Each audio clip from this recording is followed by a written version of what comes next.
ওয়া নাকসিম মিনাল আমওয়ালি ওয়াল আনফুসি ওয়াস সামারাত, এবং ধন সম্পদ কমাই দিয়ে কোনো জান হত্যা করার মাধ্যমে বা কোনো মানুষকে মেরে ফেলার মাধ্যমে অথবা ফসল ফলাদি কমিয়ে দেওয়ার মাধ্যমে আল্লাহ এই মানুষকে পরীক্ষা করেন, মুমিনদেরকে পরীক্ষা করেন। এই পরীক্ষাতে কারা পাস করে? আল্লাহ বলছেন ওয়াবাশশিরিস সাবিরিন, ওরাই পাস করবে যারা সবুর করবে। সুতরাং সবুরকারীদেরকে সুসংবাদ দান করুন। আল্লাযীনা ইযা আসাবা, তাদের পরিচয় কি? সবুরকারীদের পরিচয় কি?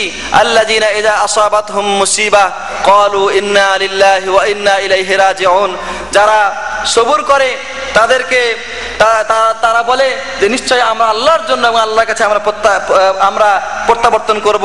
আল্লাহ বলছে উলাইকা আলাইহিম সালাওয়াতুম মির রাব্বিহিম ওয়া রাহমা, তাদের পক্ষ থেকে, তাদের উপরে আল্লাহর পক্ষ থেকে রয়েছে সালাত এবং মাগফিরাত এবং রহমত, এবং উলাইকা হুমুল মুহতাদুন, এবং তারাই হচ্ছে সুপথ প্রাপ্ত।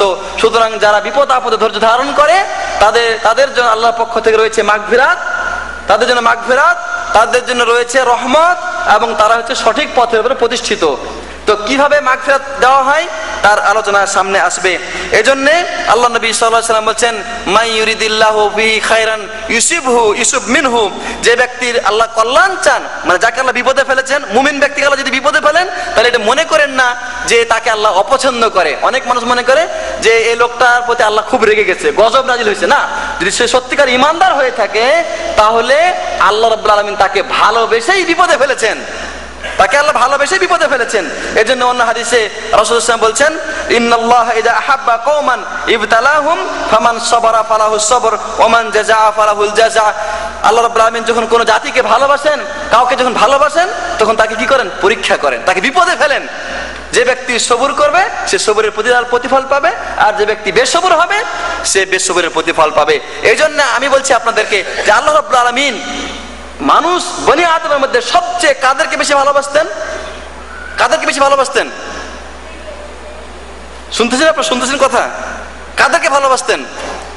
নবীদেরকে, রাসূলদেরকে। নবী রাসূলদেরকে আল্লাহ রাব্বুল আলামিন সবচেয়ে বেশি ভালোবাসতেন। এই জন্য নবী রাসূলরা আল্লাহর সবচেয়ে ভালোবাসা প্রাপ্ত হওয়ার কারণেই সবচেয়ে বেশি বেশি বিপদ তাদের উপরে এসেছে। নবী করিম সাল্লাল্লাহু আলাইহি ওয়াসাল্লাম বলছেন যে আশাদ্দুন নাস ইন্না মিন আশাদ্দিন নাসি বালাআন আল আম্বিয়া, মানুষের মধ্যে সবচেয়ে বেশি বিপদগ্রস্ত হচ্ছে নবীরা, নবী আম্বিয়া আলাইহিমুস সালাম।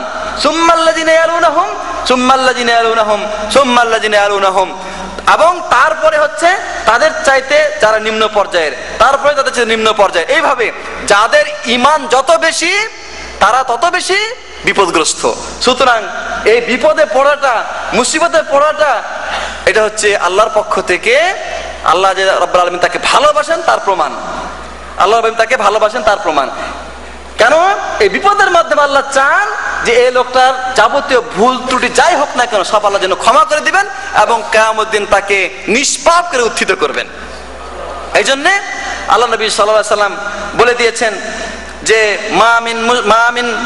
মা ইউসিবুল মুসলিমু মিন নাসাবিন ওয়ালা ওয়াসাবিন ওয়ালা হাম্মিন ওয়ালা হুজনিন ওয়ালা আযান ওয়ালা গাম্মিন হাত্তা শাওকাতু ইশাকুহা ইল্লা কাফারাল্লাহু বিহা মিন খাতায়াহু। কোন মুসলমান যদি বিপদে পড়ে, মুসিবতে পড়ে, চিন্তিত হয়, দুঃখিত হয়, ব্যথিত হয়, ধন সম্পদে কোনো ক্ষতি হয়, চাকরি নষ্ট হয়, অথবা তার কোনো হাত পায়ের কোনো ক্ষতি হয়, এমন কি যদি তার পায়ে কাঁটা ফোটে, তাহলে এর মাধ্যমে আল্লাহ রাব্বুল আলামিন তার গুনাহ মাফ করে দেন, ক্ষমা করে দেন। অন্য হাদিসে আছে আল্লাহ নবী সাল্লাল্লাহু আলাইহি ওয়াসাল্লাম বলছেন মা মিন মুসলিমিন ইউসিবুহু আদা শাওকাতিন ফামা ফাওকাহা ইল্লা হাত্তাল্লাহু লাহু বিহি সাইয়্যাতিহি কামা তাহুত্তু শাজারু ওয়ারাকাহা। যে একজন মানুষ যদি বিপদে পড়ে, কোনো মুসিবতে পড়ে, তাহলে আল্লাহ রাব্বুল আলামিন তার মাধ্যমে তার গুনাহগুলিকে ঝরিয়ে দেন, গুনাহগুলিকে মুছে দেন, তাকে মাফ করে দেন। যেমন করে বাতাস আসলে গাছের পাতা ঝরে পড়ে, ঠিক এমনি ভাবে বিপদের মাধ্যমে, মুসিবতের মাধ্যমে তার গুনাহগুলিও ঝরে পড়ে। একজন মানুষ অসুস্থ হবে, একজন মানুষ বিপদে পড়বে, সে সময় সে সবুর করে, ধৈর্য ধারণ করে, অসুস্থ অবস্থায় সবুর করার কারণে সুস্থ অবস্থায় ইবাদত করলে যেরকম সওয়াব পাবে, অসুস্থ অবস্থায় ইবাদত না করলেও সেরকম সওয়াব তার আমলনামায় লেখা হবে। সুবহানাল্লাহি ওয়া বিহামদিহি। হাদিসে আছে আল্লাহ নবী সাল্লাল্লাহু আলাইহি ওয়াসাল্লাম বলছেন যে মা মিন মুসলিমিন ইউসাবু ফি জাসাদিহি ইল্লা আমারাল্লাহু তাআলা আল হাফাজাতা উকতুবু লিআবদি ফি কুল্লি ইয়াওমিন ওয়া লাইলা মিনাল খায়রি মা কানা ইয়ামালু মা দামা মাহবুসান।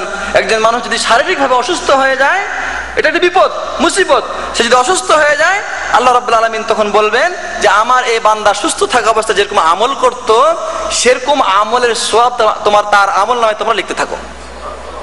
অন্য হাদিসে আছে যে রাসূলুল্লাহ সাল্লাল্লাহু আলাইহি ওয়াসাল্লাম বলছেন ইজা তারাইতু আবদান, আল্লাহ তাআলা বলছেন ইজা তারাইতু আবদান মিন ইবাদি মুমিনান ফাহামিদানি ওয়া সাবারা আলা মা তারাইতু বিহি ফাইন্নাহু ইয়াকুমু মিন মাদজিহি যালিকা কায়াউমিন ওয়ালাদাতহু উম্মুহু মিনাল খাতায়া ওয়া ইয়াকুলু রাব্বিল হাফাজাতি ইন্নী আনা qayyadtu আবদি হাযা ওয়া আবতালাইতুহু ফাজরাউ লাহু মিনাল আজরি মা কুনতুম তাজরুনা লাহু ক্বাবলা যালিকা হুয়া সহিহ। কোন মানুষকে যদি আল্লাহ বলছে আমি কোন মানুষকে যদি বিপদে ফেলি, কোন মুসিবতে ফেলি অথবা কোন অসুস্থ করে দেয়, সে যদি আমার প্রশংসা করে, সে যদি কি করে আমার প্রশংসা করে এবং সবুর করে, তাহলে আল্লাহর প্রশংসা করবে, আলহামদুলিল্লাহ বলবে, বিপদে পড়েছে আলহামদুলিল্লাহ বলবে, আলহামদুলিল্লাহ বলবে এবং সবুর করবে। সে যদি সবুর করে তাহলে আল্লাহ বলেন যে সেই সময় সে বিপদ থেকে বা ওই অসুখ থেকে যদি সে উঠে তাহলে এমন ভাবে নিষ্পাপ হয়ে সে বের হবে যেমন নিষ্পাপ অবস্থায় তার মায়ের গর্ভ থেকে সে জন্ম লাভ করেছিল। এবং আল্লাহ রাব্বুল আলামিন শুধু এখানেই শেষ নয়, আল্লাহ রাব্বুল আলামিন ফেরেশতাদেরকে বলবেন যে আমার বান্দা সুস্থ থাকা অবস্থায় যেরকম ছিল এবং যেরকম তার সওয়াব তার আমল তোমরা লিখতে, এই অসুস্থ অবস্থাতেও তার আমল তার সওয়াব তোমরা লিখে দাও। এইভাবে আল্লাহ রাব্বুল আলামিন বিপদগ্রস্ত ব্যক্তিদের তিনি সুস্থ অবস্থায় যে বিপদ ছিল, সুস্থ অবস্থায় যেরকম ছিল সেরকমই সওয়াব তাদের আমল নামায় লিখতে থাকেন। এই জন্য দেখা যায় যে একজন মানুষ আমাদের আল্লাহ নবী সাল্লাল্লাহু আলাইহি ওয়াসাল্লামের যুগে মানুষেরা অনেক সময় মানে বিভিন্ন ওজরের কারণে, বিভিন্ন অসুবিধার কারণে জিহাদে যেতে পারতো না, তারা যুদ্ধে যেতে পারতেন না, বিভিন্ন রকমের নেক কাজে শরীক হতে পারতেন না, কিন্তু আল্লাহ নবী সাল্লাল্লাহু আলাইহি ওয়াসাল্লাম বলতেন যে অমুক ভাইরা তারা মদিনাতে রয়ে গেছে, তাদের ওজর আছে, অসুবিধা আছে, তারা আসতে পারে নাই, কিন্তু গনিমতের মাল থেকে তারা মাহরুম হবে না, তারা গনিমতের মালে শরীক হবে। তিনি আরো বলতেন যে মদিনাতে কিছু কিছু লোক এমন রয়েছে যারা আমাদের সাথে আসতে পারেনি ঠিকই, কিন্তু আমরা যে উপত্যকা পাড়ি দেই, আমরা যে কষ্ট স্বীকার করি, যে যুদ্ধে আমরা শরীক হই, তারাও আমাদের সাথেই রয়েছেন এবং সেরকম সব তারাও লাভ করছেন। তাহলে বিপদ মুসিবতের মাধ্যমে যদি সবুর করে ধৈর্য ধারণ করে তাহলে তার সওয়াব থেকে কোনো মানুষ বঞ্চিত হবে না। এজন্য আল্লাহ নবী সাল্লাল্লাহু আলাইহি ওয়াসাল্লাম আরো বলেছেন মা জালাল বালাউ বিল মুমিনি ওয়াল মুমিনাতি ফি নাফসিহি ওয়া ওয়ালাদিহি ওয়া মালিহি হাত্তা ইয়ালকাল্লাহা ওয়া মা আলাইহি খাতিয়া। এইভাবে মুমিন ব্যক্তিকে আল্লাহ যদি বিপদ দিতেই থাকেন, তার শারীরিকভাবে তাকে বিপদে ফেলবেন, তার সন্তান সন্ততি তাকে বিপদে ফেলেন, তার ধন সম্পত্তি বিপদে ফেলেন, সে যদি সবুর করে ধৈর্য ধারণ করে তাহলে এমন অবস্থায় সে আল্লাহর কাছে আসবে কিয়ামতের দিন তার কোনো গুনাহ অবশিষ্ট থাকবে না। এখন আপনারা প্রশ্ন করতে পারেন যে অনেক কাফের, মুশরিক, ফাসিক এমন আছে যে যাদের কোনো বিপদ আসে না, মুসিবত আসে না, তাই না? ফাসিকদের, কাফেরদের এদের কোনো বিপদ আসে না, মুসিবত আসে না, অথচ আমরা এত ইবাদত করছি, এত পরে এত নামাজ আদায় করছি, এত আল্লাহ বিল্লাহ করছি, তাও আমাদের বিপদ আসছে, তাই না? মনে রাখবেন যে কাফেরদেরকে আল্লাহ বলবেন যে বিপদ দেন না, তাদেরকে আল্লাহ ভালোবাসেন না দেখেই বিপদে ফেলেন না, আর আপনাকে আল্লাহ ভালোবাসেন এই জন্য বিপদে ফেলেন, যেটা আপনারা শুনেছি এই হাদিসগুলোতে।